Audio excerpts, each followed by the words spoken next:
सबसे पहले किसे समझें? जब से इंसान जो पैदा होता है तब से उसे बहुत कुछ सिखाया जाता है और जब तक वो मर नहीं जाता तब तक वो कुछ ना कुछ सीखता रहता है। समय के साथ जैसे जैसे इंसान की उम्र बढ़ती जाती है, इंसान पढ़ाई में एज ए स्टूडेंट लाइफ में इंसान जैसे जैसे आगे बढ़ता जाता है, इंसान के दिमाग को अलग अलग तरीके के संस्कारों से, अलग अलग तरीके के रीति रिवाजों से, ट्रेडिशन से, कल्चर से और अलग अलग तरीके के ढर्रों से भर दिया जाता है।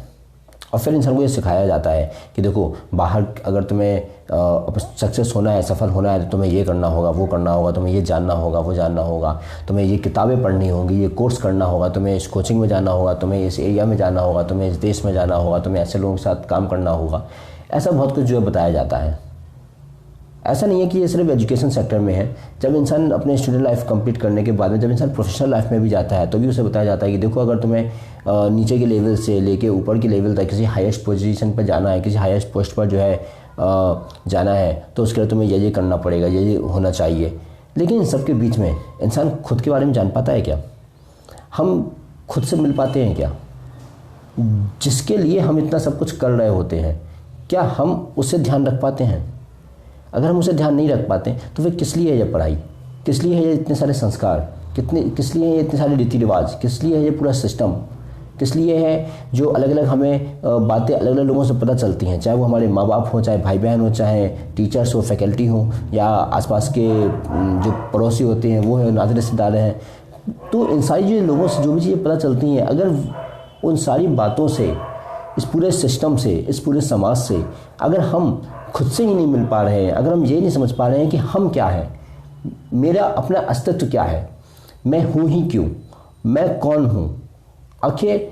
मैं जो कुछ भी हूँ उसका अल्टीमेट गोल क्या है, और उस अल्टीमेट गोल को पाने के लिए फिर मुझे इस दुनिया में क्या करना है। अगर हम इन सारे बेसिक सवालों के जो जवाब नहीं खोज पा रहे हैं तो फिर क्यों है ये सब? क्या ये सब बेवजह नहीं है कि इंसान आया उसने जो है कुछ पैसे कमाए,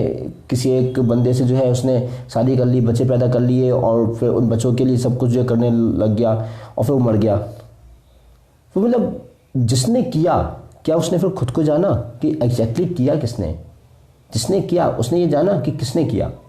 अगर उसने यही नहीं जाना कि किसने किया तो फिर किसने किया? और फिर सवाल जब मूलभूत संरचना का है, जब बिल्कुल फंडामेंटल बात का है कि आखिर जो कर रहा है वो जानता भी है कि कौन कर रहा है, क्यों कर रहा है,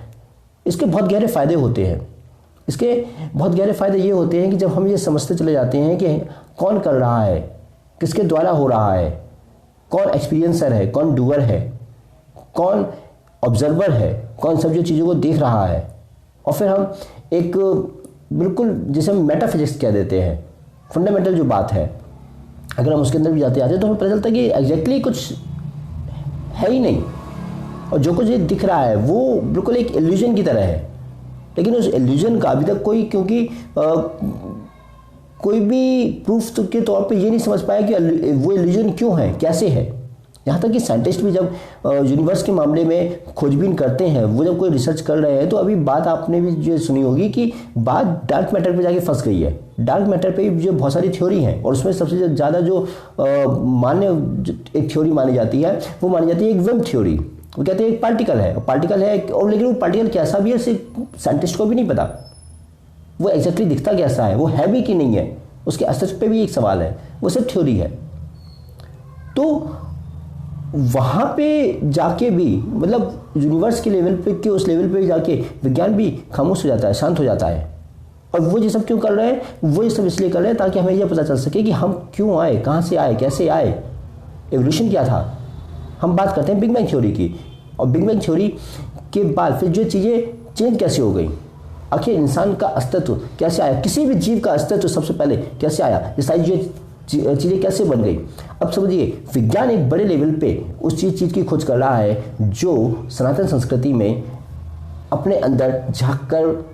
जान लेने के लिए बात कही गई है। यानी कि सबसे बड़े लेवल पे भी वही चीज़ खोजी जा रही है जो सबसे छोटे लेवल पे खोजी जा रही है, और जो सबसे बड़े लेवल पे खोजी जा रही है और वही अगर सबसे छोटे लेवल पे खोजी जा रही है, तो ये बीच में जो कुछ भी हम कर रहे हैं आखिर उसमें हमें सबसे बड़ा लेवल और सबसे छोटा लेवल इन दोनों के बारे में क्यों नहीं जो बताया जा रहा है। और बीच में क्या क्या चीज़ें हैं, बीच में यही हमारा समाज है, परिवार है, नाते रिश्तेदारी हैं, और कॉर्पोरेट वर्ल्ड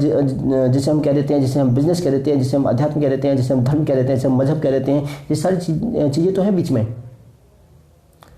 जब हम खुद के बारे में जानते हैं, जब हम खुद की तरफ जो बढ़ते हैं, तब कोई बिजनेस नहीं होता, तब कोई समाज नहीं होता, तब कोई धर्म नहीं होता, तब कोई मजहब नहीं होता, तब कोई जाति नहीं होती। जब साइंटिस्ट एक इतने सबसे बड़े लेवल पे, मतलब अस्तित्व की खोज करते हैं, बड़े लेवल पे भी अस्तित्व की खोज की जा रही है, छोटे लेवल पे भी अस्तित्व की खोज की जा रही है। बड़ा लेवल और छोटा लेवल, जो सबसे बड़े लेवल पे जो हो रहा है अभी हमारे सामने, और जो सबसे छोटे लेवल पे हो रहा है, जो बिल्कुल सूक्ष्म लेवल पे हो रहा है, ये दोनों बिल्कुल सेम है, ये दोनों अलग नहीं है। लेकिन ये जो बीच का खेल है, सबसे बड़े लेवल और सबसे छोटे लेवल का जो बीच का खेल है, इस खेल में बाकी सारी चीज़ें उलझी हुई है। और ये जो बीच के जो खेल है, इसमें क्योंकि 99% लोग उलझे हुए हैं, तो मज़े की बात ये है कि जो बीच का खेल है, इसमें ये बताया नहीं जाता कि सबसे बड़े लेवल पे और सबसे छोटे लेवल पे एक ही चीज़ खोजी जा रही है। और बीच का जो खेल है, जिसमें हमने बात की कि समाज आता है, नाते रिश्तेदारी आती है, जो परिवार आता है, इसके अलावा आपका ये जो अलग अलग टाइप के जो सिस्टम है, चाहे एजुकेशन सिस्टम हो, चाहे अलग अलग टाइप की जो इंडस्ट्री है, सेक्टर है, तो ये सारी जो चीज़ें आ जाती हैं। तो इन सबके केस में, इसमें जो लोग काम कर रहे हैं, जिसके लिए काम कर रहे हैं, उसमें कुछ ऐसा जो बताया नहीं जाता ना इंडस्ट्रियल ट्रेनिंग में, ना ही एजुकेशनल इंस्टीट्यूशन में। बहुत कम जगह होंगी जहाँ पे इस बारे में बात की जाती होगी, नहीं तो ना के बराबर जगह बात की जाती है। उससे होता ये है कि जो एक बड़ा फिनोमेना हमें दिख के आता है बीच का, ठीक है, तो उसमें जो बहुत सारे लोग, लगभग सारे लोग जो फंसे हुए हैं, तो उसमें फिर ये बात कहीं नहीं बताई जाती, या बहुत ना के बराबर जगह बताई जाती है कि ये बीच का जो खेल है, ये उस सबसे बड़ी चीज़ के जो है खोज के लिए है, और ये जो बीच का जो खेल है, ये सबसे छोटी चीज़ की खोज के लिए भी है। मतलब ये जो बीच का खेल है, ये इसलिए है ताकि सबसे बड़ी चीज़ खोज की जा सके, और सबसे छोटी चीज़ भी खोज की जा सके। और जो सबसे बड़े लेवल पे खोजा जा रहा है और सबसे छोटे लेवल पे जो खोजा जा रहा है, ये दोनों सेम है। यानी कि अल्टीमेटली जो पूरा बीच का सिस्टम चल रहा है, वो एक सेम चीज़ के लिए किया जा रहा है, लेकिन वो जो सेम चीज़ है, वो अलग अलग पर्सपेक्टिव में, अलग अलग तरीके से खोजने की कोशिश की जा रही है। विज्ञान उसको फैक्ट के आधार पे, यानी कि बिग बैंग थ्योरी के आधार पे उसको खोजने की कोशिश कर रहा है। अध्यात्म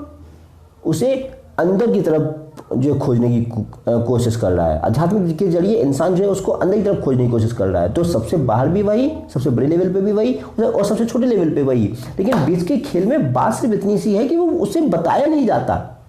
कि सबसे बड़े लेवल पे भी वही है और सबसे छोटे लेवल पे भी वही है। तो ये जो पूरा खेल रहता है,